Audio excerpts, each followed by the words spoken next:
Amiril Mo'minin, lekin men uni sevmayman. Nahot hamma oila sevgiga asoslanadi deb o'ylasang, mehr oqibat qayerda qoladi?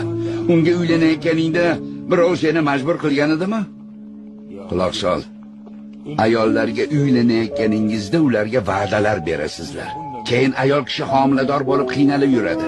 Keyin farzand ko'rib bolaga qaraydi, yediradi, ichiradi, kasal bo'lsa g'amxo'rlik qiladi. Buning uchun sog'lig'ini, yoshligini sarflaydi. Keyin ayolning yoshi katta bo'lgach, eri undan yuz o'girishi adolatdanmi?